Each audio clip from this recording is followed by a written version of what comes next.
Is this kind rule, Mr. information President? of Is the- this rule, Mr. President?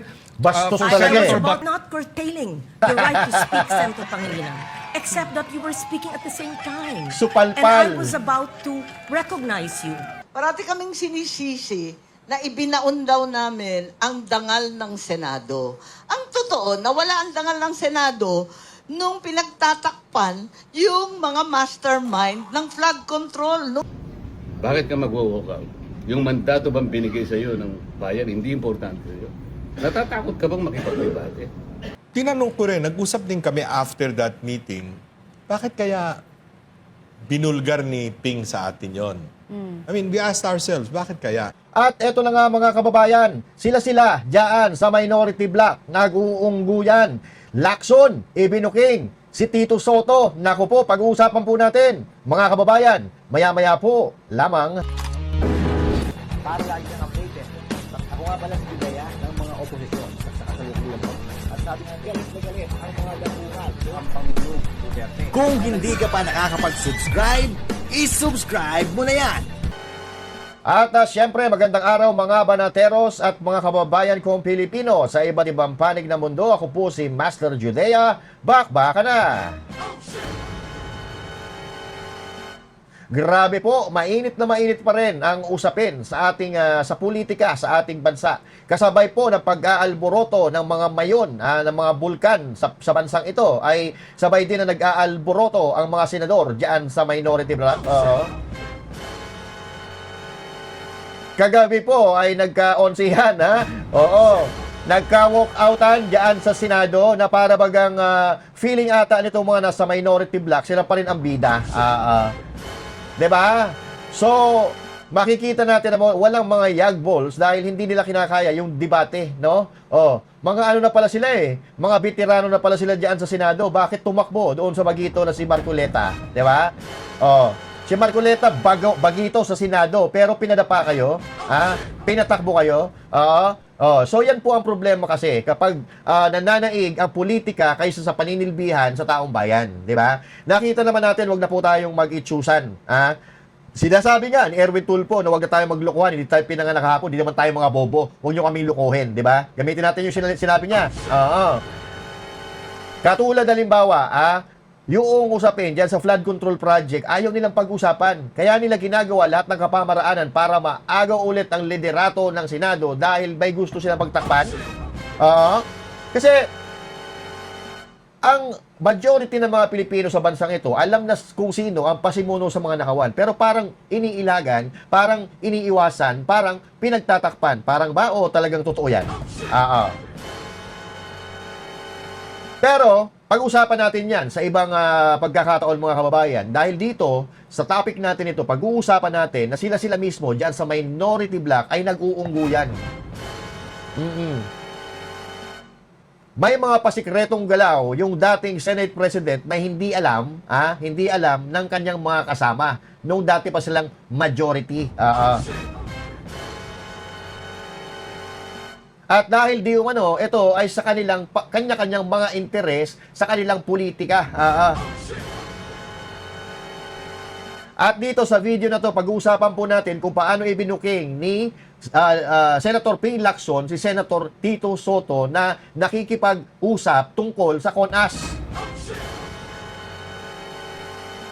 Yung sinasabi palang source ni Lito Manayo ay walang iba kundi si Senator Panfilo Ping Lacson. Siya po ang nagkwento sa kanya at para bagang binibigyan siya ng kalayaan na isulat itong sinabi sa kanya ni Lacson sa pahayagan. So, ibig sabihin, mga kababayan, kontra din si Lacson doon sa gustong mangyari nung sinasabi nga ni Tito Soto na kagustuhan daw ng Kongreso. Etong term extension at pagbabago ng ating konstitusyon.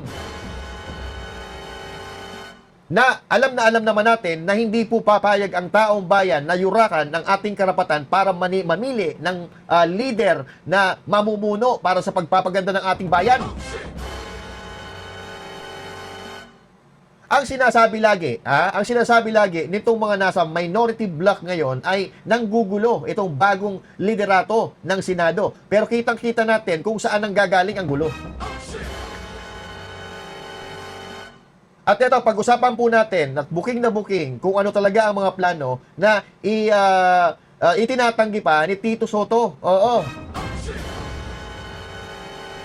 At noong mga nakaraan, mga kababayan, narinig mismo natin sa bibig ni Tito Soto na payag siya. Sila na daw ang gagalaw ng konstitusyon ng ating bansa. Sila na daw ang papalit. Yan po ay noong kasagsagan ng usapin ng impeachment kay BP Sara, di ba?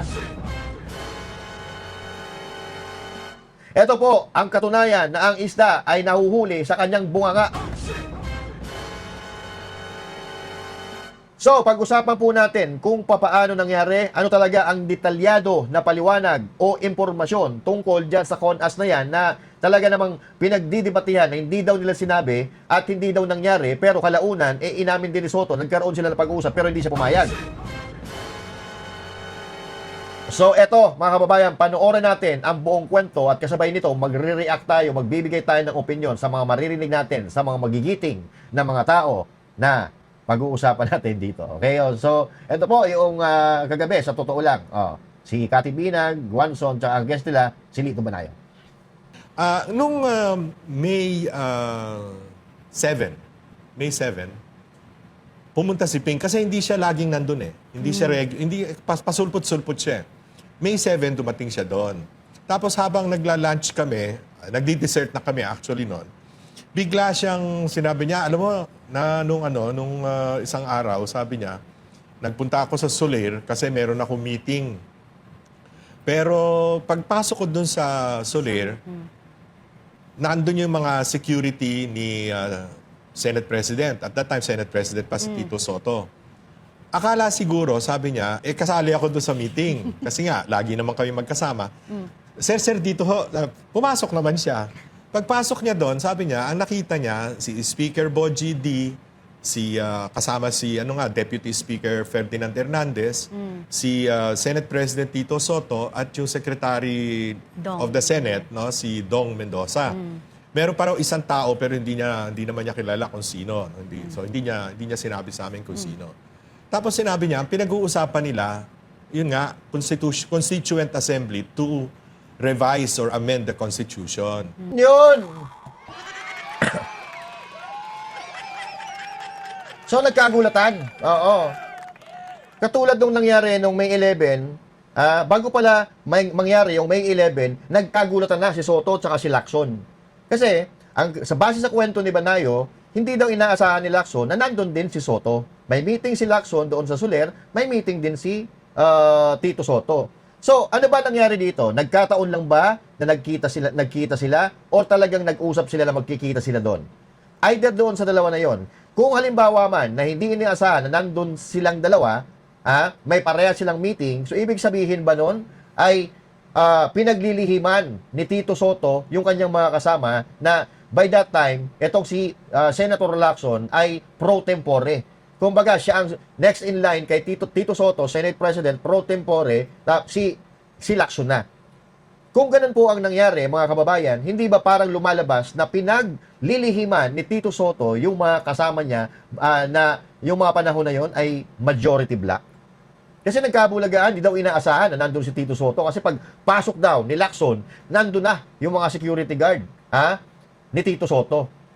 Tapos ito pa nga ang siste noong kaguluhan diyan sa Senado, nagda-drive si Soto na mag-isa, walang security guard, walang driver. Naniniwala ba kayo doon? So ako, sinabi ko pa lang nung time na yon, that's an optics.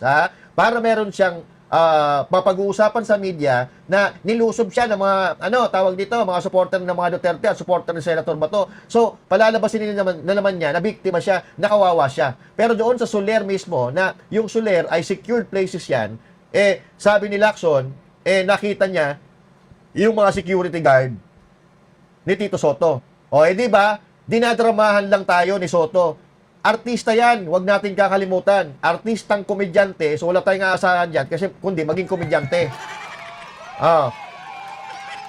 Magaling sa script yan kasi artista yan. So ngayon, lumalabas dito, mga kababayan, na totoo yung sinabi talaga ni Amy Marcos. So tuloy natin to. No? Tapos, sabi niya, ang plano daw, ang proposal daw is to elect senators by region.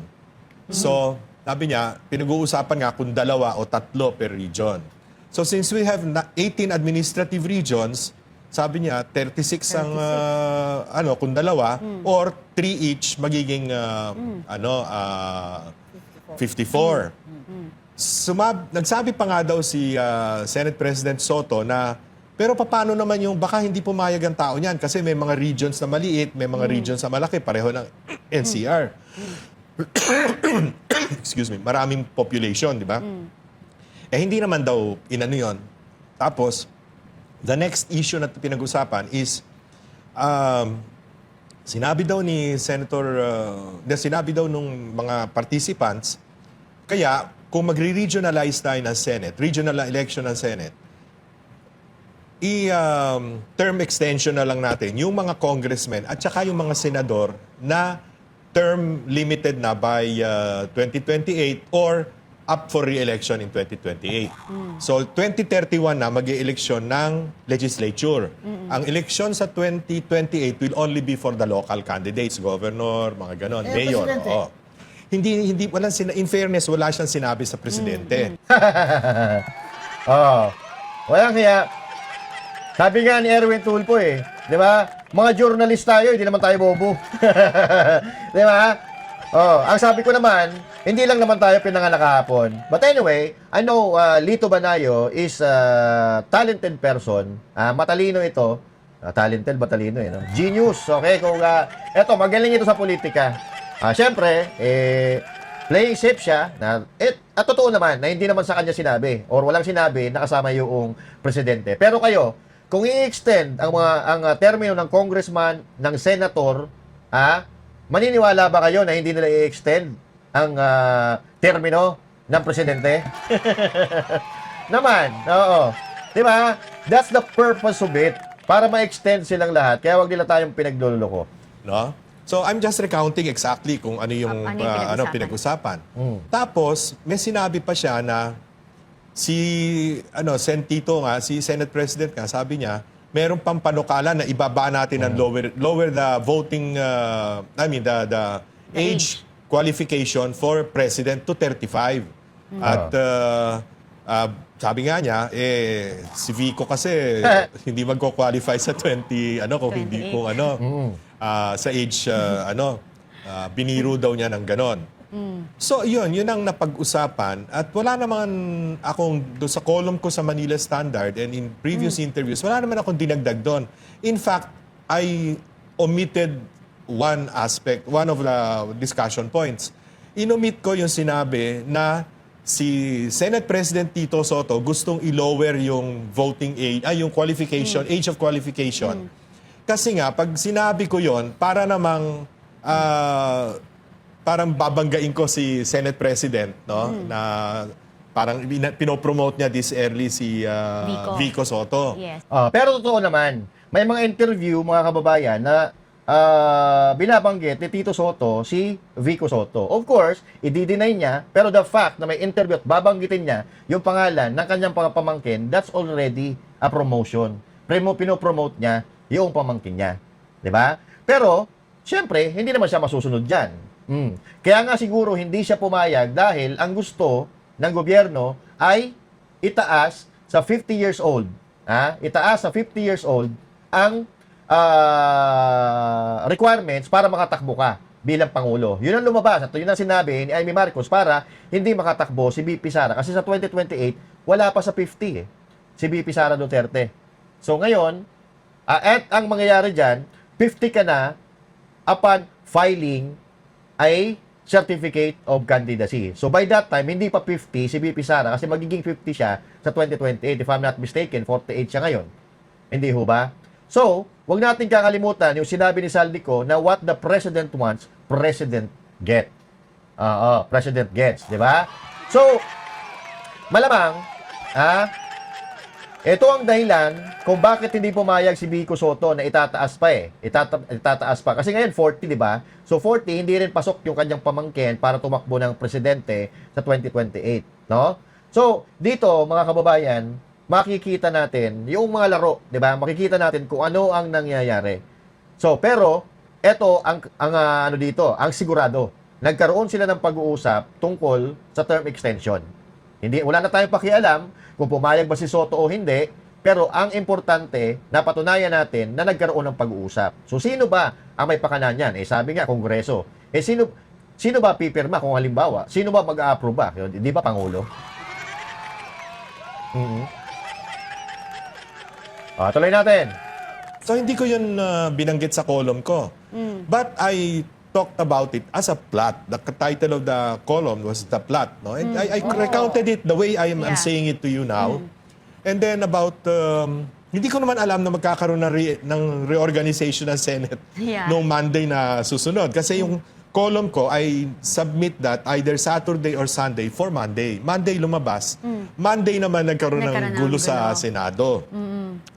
So, immediately naman, itong isang TV channel or news channel, yung Bilyonaryo, asked me to guest sa Spokes, no?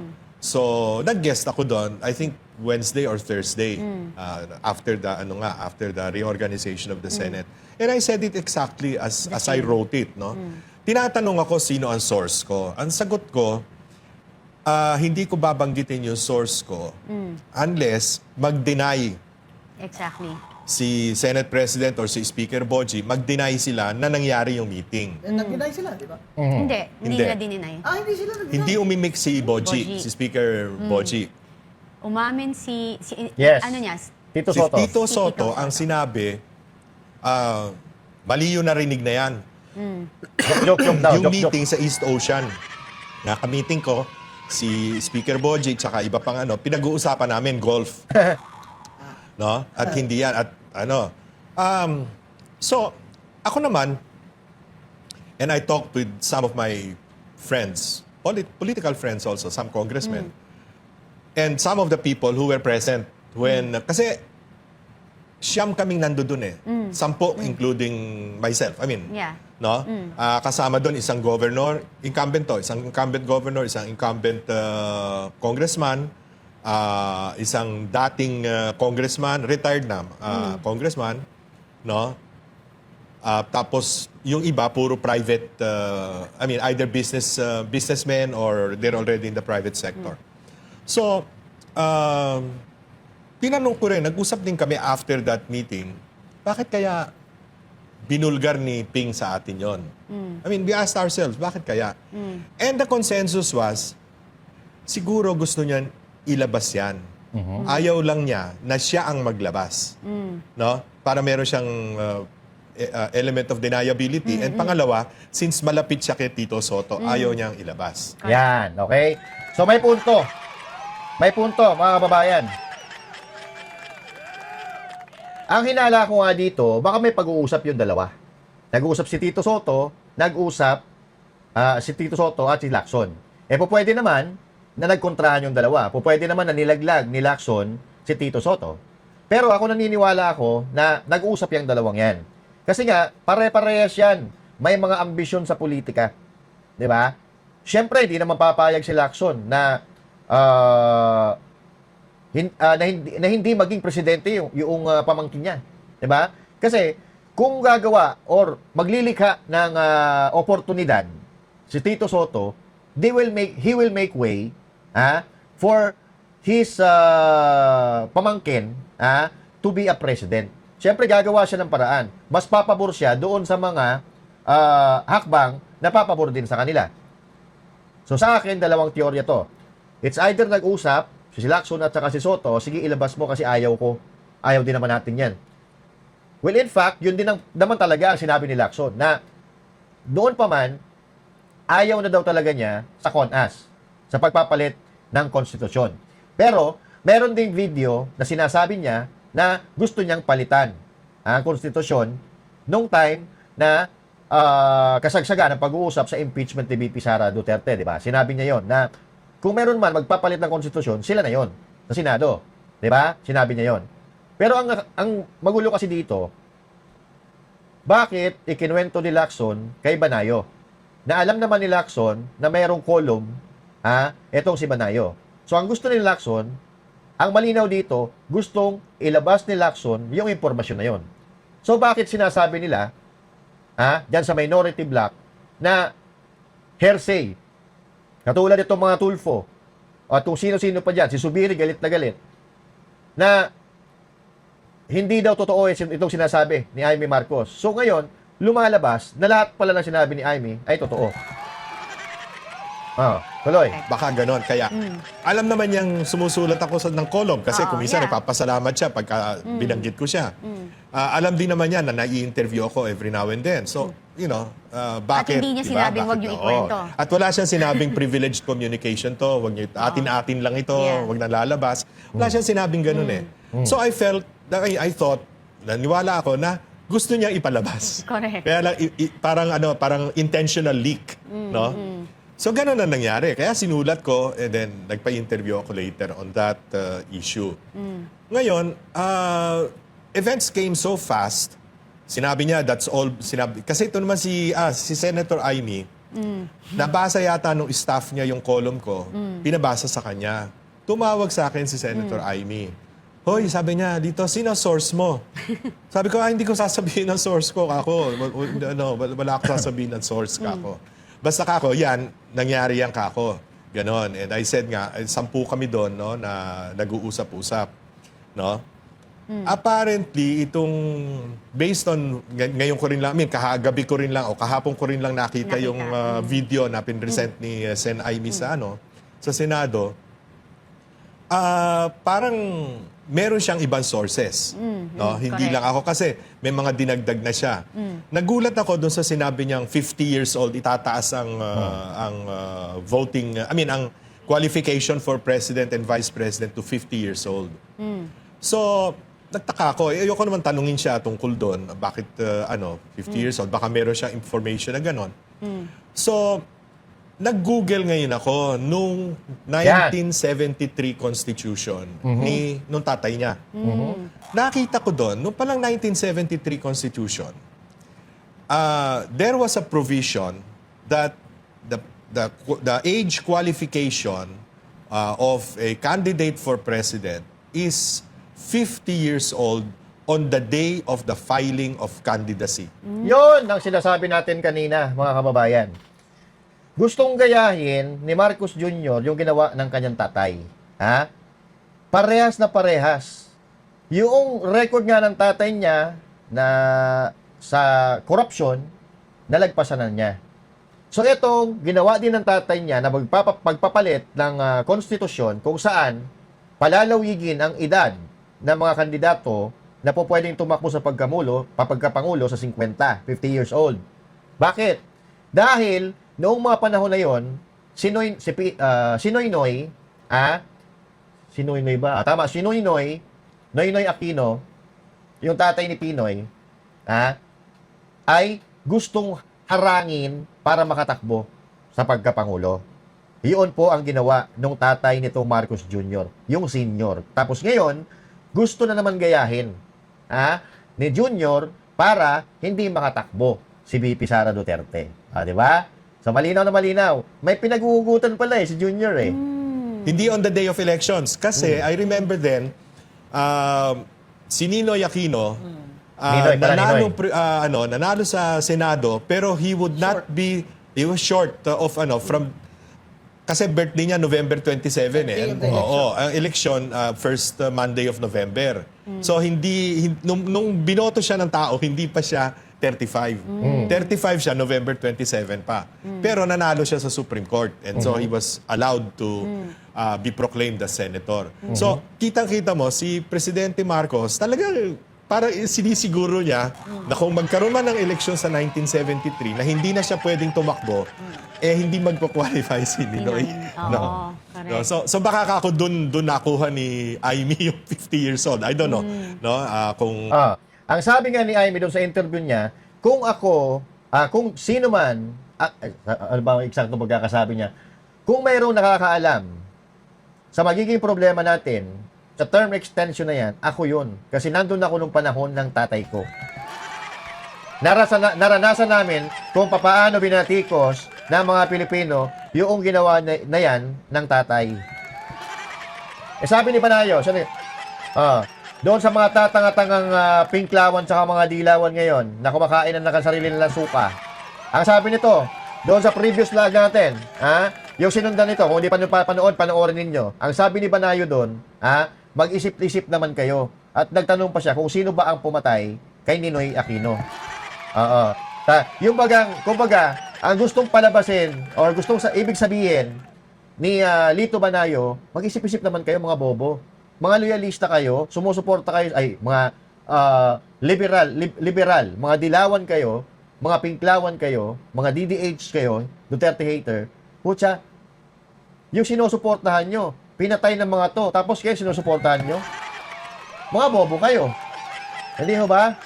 Tama naman yung sinasabi niya. Okay, tuloy natin. Pero, I also talked to some congressmen, hindi ko na babanggitin kung sino, na kinonfirm nila na meron ngang mga ganong alingas-ngas sa Kongreso na term extension na lang ng 3 years, ganon. So, yun ang nangyari dyan. Mabuti naman at kagabi o kahapon, inamin na nila Oo, inamin na pala. kung pati yung kung saan nag-meeting, no? Hindi sa East Ocean, kundi sa Soler. At kung ano yung pinag-usapan, no? Ayan. Lulusot pa si Tito Soto eh. Di ba? Lulusot pa halatang halata na. Hindi naman mga tanga Pilipino. Kaya tingnan nyo, sa lahat ng mga video na ina-upload patungkol sa kanila, pinagtatawanan sila ng tao. Lalo na, no? Si Erwin Tulfo nga, di ba? True public servant daw siya. Pero tingnan nyo, yung comment section sa Facebook, naka-off. Yan ba ang mga public servant? Yan ba yung mga naglilingkod sa bayan na ayaw nga nilang mapakinggan ang saloobin ng taong bayan? So halos lahat ng nasa minority naka-off ang comment section.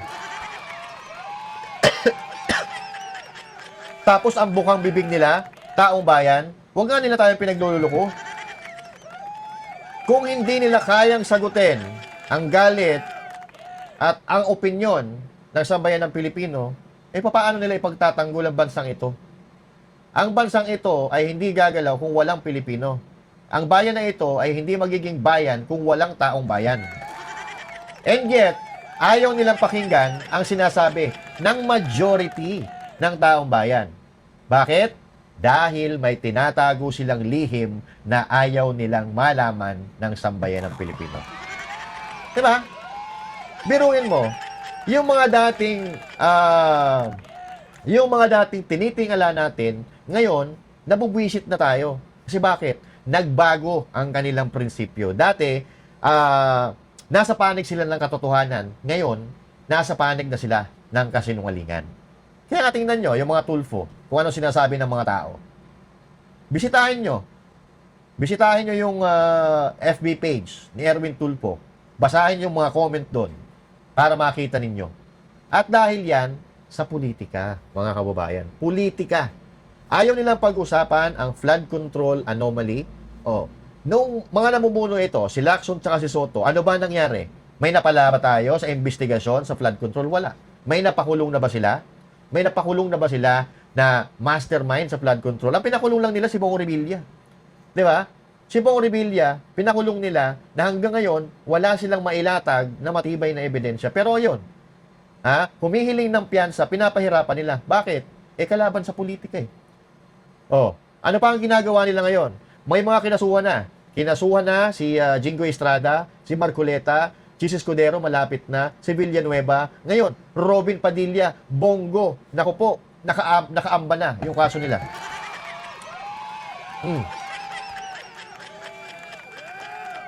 Tapos, ang pinapalabas nila, masama ang majority bloc ngayon. Well, in fact, kitang-kita naman natin, base sa ating mga napapanood, at base na rin sa mga opinyon at reaksyon ng ating mga kababayan, masuportado nila ang pamumuno, liderato ni Alan Cayetano kaysa kay Soto. Pero bakit? Parang itong mga media, parang pinapalabas nila, itong mga nasa majority ngayon, ang masama. Di ba? So, yan ang nakakatawa. Eto, panoorin natin, mga kababayan. Ngayon po, baka ang iniisip nila ngayon, parang kami na naman ang masama. Hindi po kami natuwa. You just imagine this. Hindi pa kami mga mature na tao na pag-usapan namin ito. Binoto po kami para pagdebatihin ang lahat ng bagay. Bakit ka mag-walk out? Bakit ka mag-walk out? Yung mandato bang binigay sa iyo ng bayan, hindi importante sa iyo? Natatakot ka bang makipagdebate? Yun ang problema nila eh. Kami po hindi kami yung gumagawa. Hindi kami nag-uumpisa nito. So they just walk out and then they question the quorum. What do you think? Pero sir, your comment No, dun what sa... do you think? Your comment Teka dun muna. They walk out and somebody was left to just move to adjourn. What do you think? Eh sila nga napigyan ng condition pa mawala ang quorum. So, plano nila yun eh. So what do you think? So what do you think, sir, kasi kayo ang magboboto? Pati kayo, ako naman, siyempre, kailangan naman magtanong naman ako sa inyo. Hindi naman ko palagi Hindi lang naman kami. pwede ikaw ang sarili namin eh. Kayo No, ang namin sa I am not report asking namin. you as a reporter, but a patriotic citizen of this republic. Lahat tayo kasama rin. Sa pool. Gusto ko makita niyo.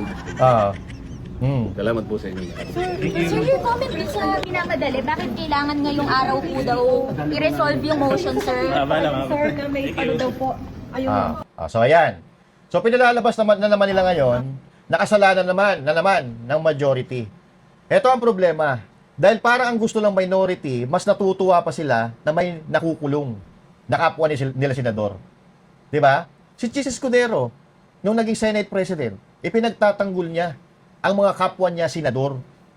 Kalaban man sa paniniwala sa politika o kakampi, ipinagtatanggol niya. 'Di ba? Kaya nga siya pinag-initan, 'di ba?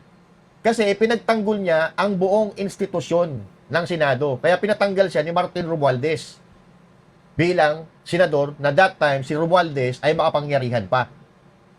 Tapos bakit ngayon parang ito mga nasa minority, sila pa ang gusto mga magsiga-siga? Pero ito nakakahiya. Ito po ang nakakahiya. Sinasabi nila na si Tito Soto, pinagyayabang niya yan eh. Siya lang daw ang senador na nakatapos ng 3 sunod-sunod na termino. So, ibig sabihin, pinagyayabang niya na siya ang pinakamatagal na naninilbihan sa Senado. So, ngayon, ano ba nagawa niya? Anak ng tokwa, puro pagtatakipan sa flood control, sa ICI, may nilabas pa silang wala.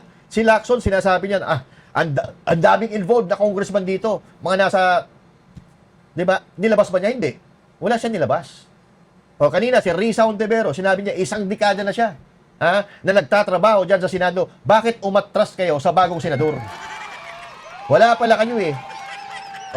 Parang inamin nyo na ang tatagal nyo dyan sa Senado, mga boplocks pa rin kayo dahil pinaatras kayo ng isang bagong senator. Di ba? Ngayon, mga kababayan, kayo na po ang humusga. Sino ba ang nag-unify ng Senado? Di ba si Alan Cayetano? Pero anong ginagawa nitong mga grupo na to? Ng minority? Mag-walk out. Imbis na pag-usapan, mag-walk out na para mga bata na naagawan ng kinakain nilang sabang hilaw. Di ba? Tulad ni Erwin Tulfo, dati sinasabihan niyang bobo si Risa Ontiveros, ibalik mo yung 1.7 billion. Akala ko pag nahalal ka na iboto ka ng Senado matalino pero bobo ka pala. Yung unang sabi ni Erwin Tulfo Pero ngayon, yung bobo na sinasabihan niya dati, kasama na niya. Hindi ba isa ka rin bobo? Sumama ka sa bobo, hindi pare-pares na kayo mga bobo. Di ba? And once again, mga kababayan, huwag tayong maniniwala sa mga pambobola dahil sila nagtatakip-takipan lang sila. Anak ng tokwa naman, nakikita naman natin. Sa umpisa, magagaling, maiingay, pero pag nandiyan na, nag-usap-usap na, Lisa, Marcos, Martin Romualdez, puta, tumatahimik na. Hindi mo alam kung nabusalan ba ng pera o natakot ba o papaano pa eh. Sa telebisyon ang tatapang, di ba? Pero pagdating sa tunay na laban para ipagtanggol ang sambayanan, putang ina, umuurong ang mga bayag. Sino ba ako kontra dyan? Ang ginagawa nila, puro pagsasalag sa mga akusasyon, puro pagrarason. Pusang gala. Yung mga rasonin nyo, paltarason. Tapos, yung kagagawa ninyo, ibibintang nyo sa mga matatinong senador na keso nasira ang imahe ng Senado. Sino ba sumira? Di ba kayo? Kasi nung nasa majority kayo, wala kayo nagawang matino. Wala kayong napakulong na tunay na nagnakaw sa gobyerno. Ang pinag-iinitan lang ninyo, yung mga kalaban ninyo, na ngayon, iniisa-isa na ninyo. Gusto niyo makarinig na maanghang na salita? Eto. Parati kaming sinisisi na ibinaon daw namin ang dangal ng Senado. Ang totoo, nawala ang dangal ng Senado nung pinagtatakpan yung mga mastermind ng flood control, nung hininto yung Blue Ribbon. Doon talaga nabaon yung dangal ng Senado. Aminin natin, itong mga takbuhan, sigawan, alitan, bardagulan, sabihin natin, hindi naman yan eh. Yan na lang ang offshoot ng ugat ng problema na hindi matuloy-tuloy yung flood control. Pagkatapos, lumala pa from flood control, naging tsa-tsa pa at term extension. Doon naman talaga nababaon ang aming institusyon ng Senado, ng inyong Senado. Doon talaga nagkakaproblema. Ngayon, kung ano ang itutuloy, inaasahan ko na mag-uusap-usap sa mga susunod na araw at sana magkasundo na kasi hindi naman maganda itong sila na ang nagsabi ng napaka-unparliamentary na kulong na ang dalawa sa inyo. Kaya pinagpipilitan ninyo. May ganun eh. Hindi ba unparliamentary at offensive naman yun?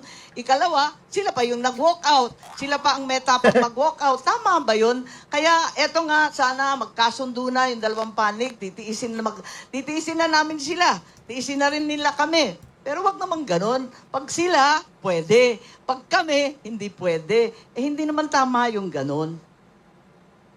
So, magkakaukus pa, hindi ko sigurado, supposed to be bukas, pero parang magkakamiting pa ng bukas ng gabi at magdidesisyon kung anong mangyayari by Friday. So, tignan natin, sana magkasundo na sa lalong madaling panahon dahil para sa akin gusto ko natutukan ng trabaho at lubayan na itong mga issues na pampolitika na hindi naman magdudulot ng karagdagang pagkain, ng gasolinang abot kaya, ng kalusugan para sa lahat. Nakita naman natin mga kababayan, naririnig natin si Alan Peter Cayetano gusto magkaisa. Pia Cayetano gusto niya magkaisa. Yung mga nasa majority ngayon, gusto nila magkaisa sila. Sino ba lang gugulo? Itong ating minority. Kasi hindi nila matanggap hindi nila matanggap na naagaw sa kanila yung pwesto. At hindi nila matanggap na hindi na-aresto si Senator Bato. Kasi kitang-kita natin eh. Base sa mga galawan at reaksyon ni Erwin Tulfo at ng mga kasama niya, mas gusto pa nilang makulong yung mga kasama nilang mga senador. Para sila na lang ang matitira. Kasi dito mga kababayan hindi usapan dito yung majority ka o minority. Kasi sa totoong buhay na naman talaga, dapat majority wins, lalo-lalo na sa politika. Pero kung halimbawa, makukulong si Jinggoy, makukulong si Marcoleta, makukulong si Joel Villanueva, si Chis Escudero, makukulong din si Robin Padilla, si Bongo. So, mababawasan po yung head count. Oo, majority pa rin sila, pero sa pagpapasa ng mga resolusyon, hindi po sila makakaboto kasi nakakulong. No? Kasi nakakulong. Yun ang pinag-awayan kahapon na isinasuggest ng majority na makaboto etong mga, kung halimbawa man, kung sakasakali man, makukulong sila. Yung mga nasa majority.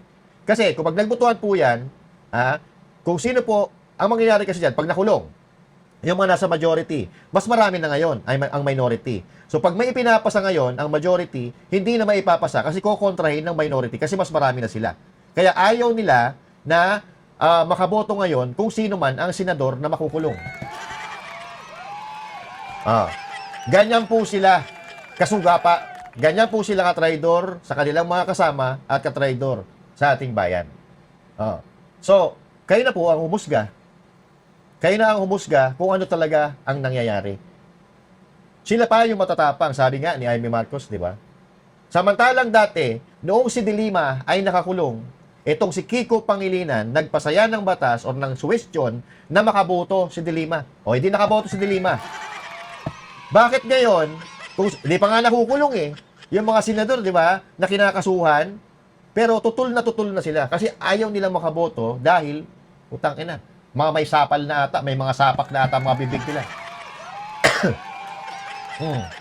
Ang problema kasi dito, sa minority, mga iyakin.